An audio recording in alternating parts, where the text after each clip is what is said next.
भीखू और उसकी पत्नी ममता का एक छोटा बेटा था।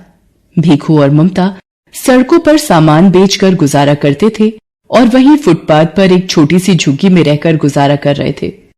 ममता दोबारा गर्भवती थी, इसलिए वो झुग्गी के आसपास ही रुकने वाले वाहन के लोगों को सामान बेचती थी। एक दिन ममता पुल वाली लाल बत्ती काफी देर तक रहती है, इस वजह से वहां भीड़ भी काफी रहती है। मैं सोच रहा हूं आज थोड़ी देर वहीं सामान बेचकर आ जाता हूं। इतनी भीड़ में ध्यान से जाना, लाल बत्ती खत्म होते ही गाड़ियां रफ्तार से दौड़ती हैं। भीखू पुल के नीचे सामान बेचने चला जाता है। ले लीजिए भैया, ये खिलौना आपके बच्चे के लिए, ये गुब्बारा ले लो भैया। हाँ हेलो, ये गुड़िया कितने की दी? 20 रुपए की है साहब। 20 रुपए? 10 रुपए की लगा ले, दे रहा है तो। इतनी देर में लाल बत्ती का सिग्नल खत्म हो जाता है। ले लो साहब, आप 10 रुपए ही दे दो। भीखू 10 रुपए लेकर जैसे ही गाड़ी वाले को गुड़िया पकड़ाकर पलटता है, एक गाड़ी उसे धक्का मार देती है। जैसे ही भीखू नीचे गिरता है, एक और गाड़ी उसे कुचल देती है। भीखू वहीं मर जाता है। भीखू के साथ एक और व्यक्ति जो सामान बेचता था, वो ये दुर्घटना देख लेता है और ममता को बताता है। नहीं, ये नहीं हो सकता, मैं किसके सहारे जीऊंगी? आप मुझे क्यों छोड़ गए सूरज के बापू? बापू आप कहाँ चले गए? बोलो बापू। ममता सूरज के हाथ से भीखू का अंतिम संस्कार करती है।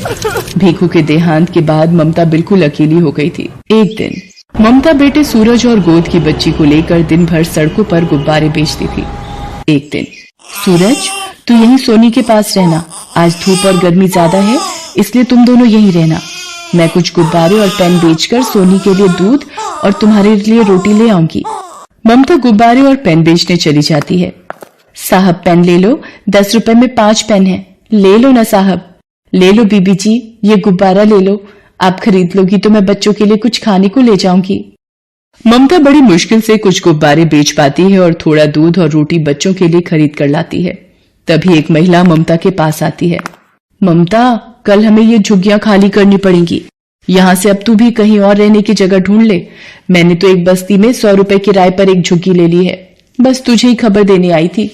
हे भगवान, अब अपने दोनों बच्चों को लेकर कहाँ जाऊंगी? अपने बच्चों के रहने के लिए मुझ गरीब का घर कहाँ से लाऊंगी?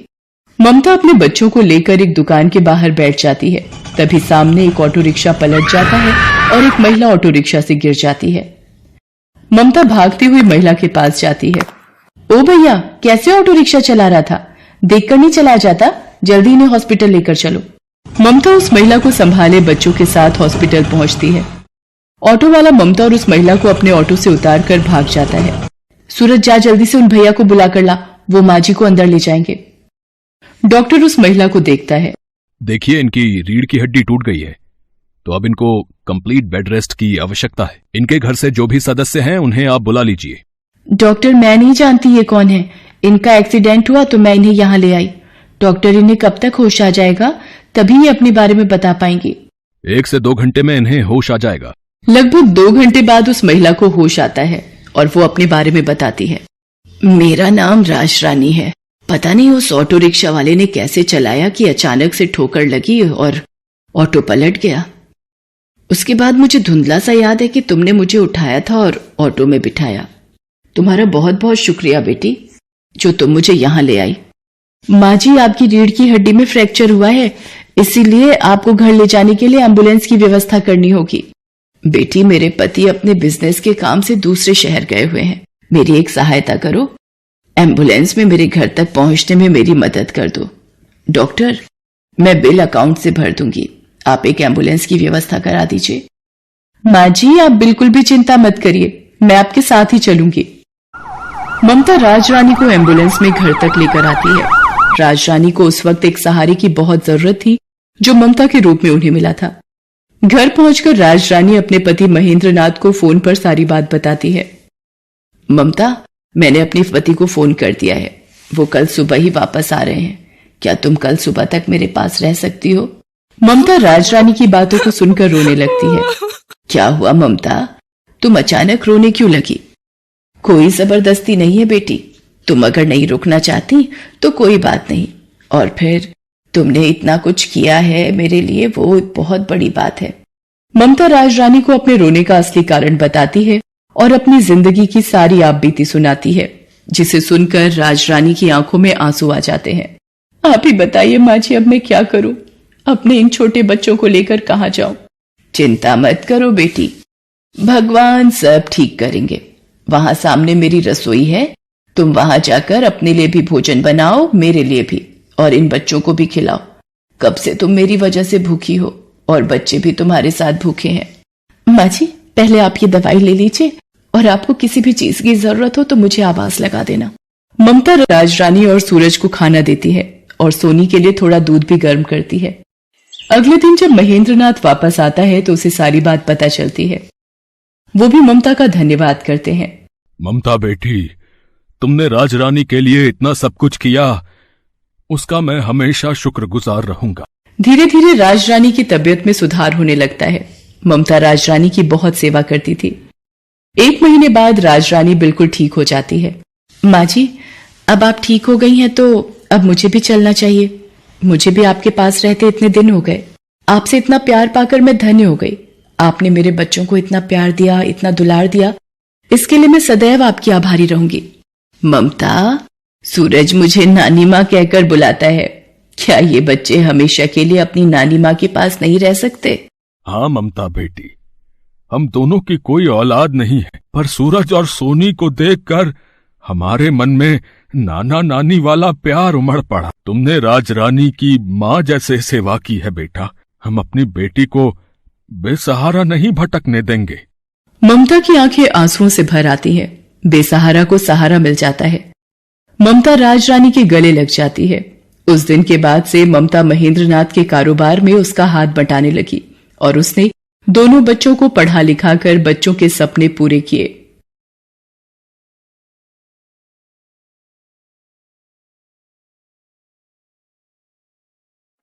महादेव एक गरीब बूढ़ा मछुआरा था। उसके परिवार में उसकी बूढ़ी पत्नी सती के अलावा और कोई नहीं था। आज 3 दिन से सती बुखार से तप रही थी।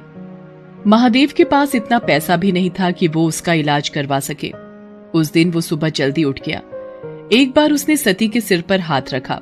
उसे अभी भी बुखार था। उसने अपना मछली पकड़ने वाला जाल और बाल्टी उठाई और नदी पर मछली पकड़ने चल दिया। नदी के किनारे पहुंचकर उसने अपना जाल डाल दिया और मछली के फंसने का इंतजार करने लगा। वहां एक और मछुआरा छगन भी अपनी नाव पर बीच नदी में मछली मार रहा था। महादेव को देखकर छगन बोला, अरे बाबा, किनारे बैठने से बड़ी मछली नहीं मिलेगी। नदी के थोड़ा अंदर आओ तो हो सकता है कि कोई बड़ी मछली फंस जाए। है? नहीं बेटा, ना तो मेरे पास नाव है और न शरीर में ताकत जो मैं नदी में जाकर मछली पकड़ सकूं। अब सब कुछ भगवान के ऊपर है। उन्होंने चाहा तो मुझे बड़ी मछली जरूर मिलेगी। छगन ताने मारता हुआ बोला, तो फिर बैठे रहो घाट को पकड़ के। भगवान तुम्हारे लिए लाल परी मछली भेजेंगे। लाल परी एक बहुत ही नायाब मछली होती है जिसकी कीमत लाखों में होती है। ऐसी मछली किसी भाग्यवान को ही मिलती है। एक बार जिसे लाल परी मिल जाती है उसकी किस्मत ही चमक जाती है। खैर, महादेव ने छगन की बातों पर कोई ध्यान नहीं दिया और काफी देर इंतजार करने के बाद अपना जाल खींचा। उसका जाल भारी लग रहा था। लगता है कोई बड़ी मछली फंसी है। मगर जैसे ही उसने जाल बाहर खींचा उसका सारा जोश ठंडा पड़ गया। जाल में मछली तो क्या, एक घोंघा भी नहीं फंसा था। उसकी जगह उसमें ढेर सारा कचरा जैसे प्लास्टिक की बोतलें, सड़े पुराने जूते और चप्पल फंसे थे। ये देखकर छगन जोर से ठहाका लगाकर हंस पड़ा और बोला, अरे वाह बाबा वाह, बहुत बड़ा खजाना हाथ लग गया है तुम्हारे। इसी तरह रोज खजाना मिलता रहा तो एक दिन तुम जल्दी ही रईस बन जाओगे। महादेव ने फिर उसकी बात पर कोई ध्यान नहीं दिया, बस मन ही मन बोला, हे भगवान, कैसे लोग हैं तुम्हारी दुनिया के। जो नदी हमें पीने को पानी और खाना देती है उसमें लोग न जाने क्या क्या गंदगी डाल देते हैं। इतना सोचकर उसने फिर से जाल डाला। इस बार उसके जाल में थोड़ी सी छोटी मछलियां फंस गई। लगातार मेहनत करने से महादेव का बूढ़ा शरीर थक गया था, इसलिए जो मछलियां फंसी थीं उन्हें समेटकर महादेव बाजार चल पड़ा।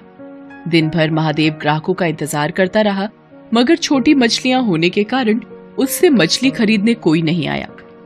बाकी के मछुआरे बड़ी बड़ी मछलियां पकड़ कर लाए थे। उनकी सारी मछलियां देखते ही देखते बिक गई। हे भगवान, शाम होने को आई है, अब तो बाजार भी उठने लगा है, एक भी ग्राहक नहीं आया। सोचा था थोड़ा सा पैसा आ जाएगा तो सत्ती के लिए खाना और दवाइयां लेता जाऊंगा, बेचारी बुखार से तड़प रही है। अभी महादेव ये सोच ही रहा था कि वहां एक आदमी आया और उससे बोला, बाबा ये मछलियां कितने की हैं? बेटा ये हैं तो 200 रुपए की, मगर मैं तुम्हें 150 में दे दूंगा। 150 तो महंगा है, मैं तो इनके केवल 100 रुपए दे सकता हूं। वैसे भी बाजार बंद होने वाला है, अब कोई तुम्हारी मछलियां खरीदने से तो रहा, इससे पहले कि ये सब सड़ जाएं, इन्हें तुम मुझे 100 रुपए में दे दो। मरता क्या न करता, आखिर महादेव को 100 रुपयों में उसे सारी मछलियां देनी पड़ी। बाजार भी तब तक उठ चुका था। महादेव ने अपनी दुकान समेटी और वहां से घर चल दिया। अभी वो बाजार से निकल भी नहीं पाया था कि उसके कानों में एक आवाज आई, बाबा इस कंगले की भी सुनते जाना, 3 दिन से कुछ नहीं खाया बाबा, दया करो बाबा, मुझ पर दया करो। महादेव ने मुड़कर देखा, एक अंधा अपाहिज सड़क के किनारे पड़ा कराह रहा था। उसकी दोनों आंखें खराब थी और दोनों पैर भी बेजान थे, जैसे 2 सूखे डंठल हों। महादेव को उस पर दया आ गई। उसने अपनी फटी हुई चादर उस अपाहिज को ओढ़ा दी और पास की एक दुकान से थोड़ा सा खाने का सामान लाकर उस अपाहिज को देता हुआ बोला, अब लो खा लो। तुमने मुझ अपाहिज पर इतनी दया दिखाई, तुम कौन हो बाबा?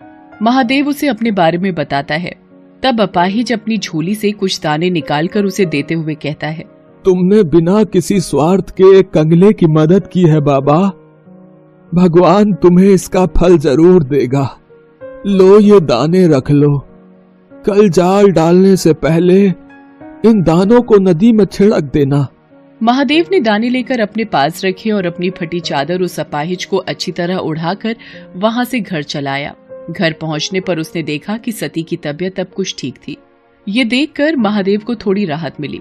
उसने खाना बनाना शुरू किया। उसने अपने लिए थोड़ी सी मछलियां बचा कर रखी थी। उन मछलियों के साथ उसने आज खरीदे हुए थोड़े से चावल और आलू बनाए और सती को खिलाया। सती को खिलाकर सुलाने के बाद जैसे ही वो खाने बैठा, तभी वहाँ गांव का कुत्ता कालू आ गया। कालू को देखते ही महादेव के चेहरे पर मुस्कान तैर गई। वो कालू को पुचकारते हुए बोला, क्यों कालू बेटा, भूख लगी है? ठहर, अभी तुझे खाना देता हूँ। इसके बाद महादेव ने अपने बचे हुए खाने में से एक हिस्सा कालू के सामने डाल दिया। एक अरसे से महादेव ऐसा ही करता रहा था। वो जब भी खाने बैठता तब कालू वहाँ आता और महादेव कालू के साथ मिलावट कर खाना खाता। खाना खाकर कालू वहाँ से चला गया और महादेव भी भगवान का नाम लेकर सो गया। अगली सुबह वो फिर अपना जाल लेकर मछली पकड़ने चल दिया। नदी किनारे पहुंचकर उसे उन दानों की याद आई जो कल अपाहिज ने उसे दिए थे। उसने उन दानों को नदी में बिखेर दिया और फिर वहां अपना जाल डाल दिया। अभी थोड़ी ही देर हुए थे कि अचानक लगा जैसे जाल में कोई भारी चीज फंसी है।